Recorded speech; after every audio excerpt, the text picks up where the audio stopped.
spending time in nature as a safari guide or just as somebody that loves being out in the outdoors certainly is a very attractive thing.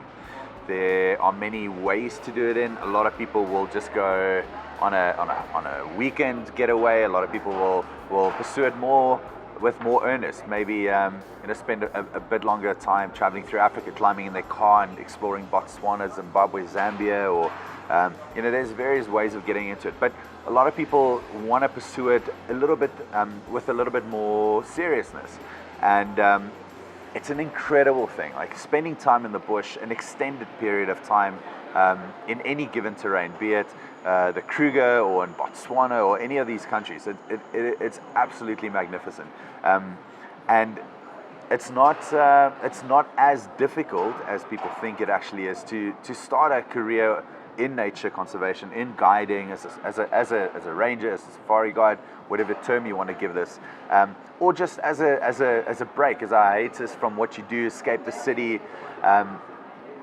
Something or a company that I always enjoy and endorse is EcoTraining.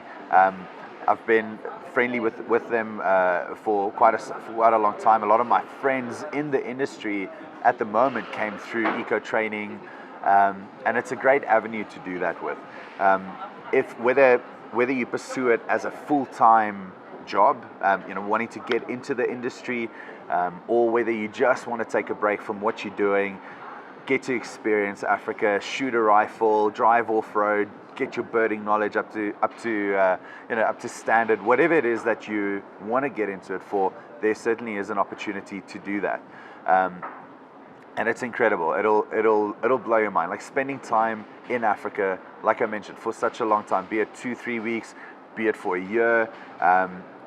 You get to see the change in seasons. You get to know animals a lot better, the same leopard over and over, and you form a relationship with these animals, which is very special. So, and that's why a lot of people do it just for a break. They have no interest in becoming a safari guide or a lodge-based ranger. They just want to do it purely because they want to see nature and experience it, take a break, clear their thoughts, maybe a change in direction, or whatever their reason is, it's a great escape to do that in.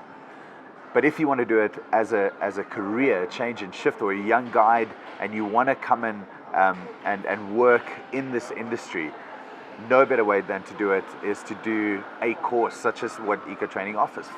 Go do a year course, spend time in the bush, get your qualifications in order, walk dangerous animals. You're trained in that, and spend time with getting to know a vehicle, getting to drive. It sounds silly, but driving in the city versus driving a four-wheel drive in Africa, there's a very big difference. So, and you learn all of that, and that prepares you for a career in guiding or in the ecotourism industry. With that comes a lot of benefits. It's incredible. You get to meet people from all around the world. You get to spend every day, for however long you work at a certain place, in the bush, waking up to nature.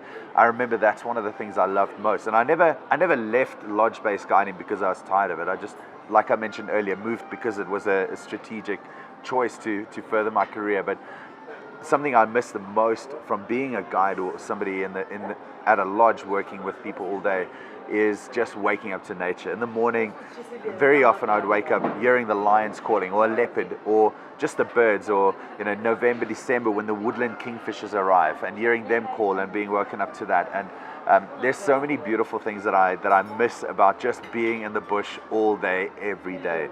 And it's certainly it's something you can't go wrong with. At the same time, as a guide and getting into this industry, I think it's also good to have an idea of what you want to do. Like with anything, life is short, so you don't want to just mess around or get into something without thinking about it properly. And that's something that I did. Is I always had a plan of either starting small and working your way up to a camp that is very good in terms of what they offer. It's a very luxurious camp or a great experience.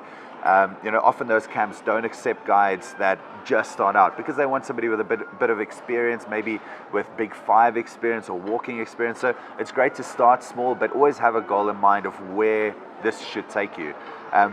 I have friends in the industry that they are career guides. They're going to be at the lodges working forever in that industry. But the challenges with that is finding a partner that perhaps would share your sentiment. Are you going to get married? Will that person stay there with you? Is that what they want to do? Raising kids, it's not always easy raising a child out in the bush. It's become easier. A lot of the camps in reserve they've built schools, or there's places like Hoedspruit, which there's shuttles, and you can if you work in the area, you can take your kid to school. But those are challenges that you need to think of. Moving on 5, 6, 10 years down the line, how are you going to be? Is your life going to be the same? So many of my friends have left the bush because of a girl. It's very funny, but that's the reality of it. You love the bush, they enjoy it, but are they going to stay? Spend their whole life there? I'm not sure if they will. But those are the kind of things you need to think of in terms of the long term. So I think without a doubt, it's a magnificent industry. It's incredible being a part of it, working at these camps, the sites. A lot of people go work from South Africa, move to Botswana, something completely different, a change of terrain. But it's just always good to have an idea of what are you going to do afterwards. So certainly, places or companies like EcoTraining, they prepare you to the T and more for a career in this. And whether you then want to go back to what you were doing, corporate, or return, maybe you're from another country and you want to go back, brilliant. You've had a year in your life that you'll never forget. But if you want to pursue it more full-time, definitely something like this will prepare you for that. But just have an idea of what you want to do afterwards. Thanks for watching this episode of the series. If you liked what you saw, please hit the subscribe button to see what's coming up next in the interview.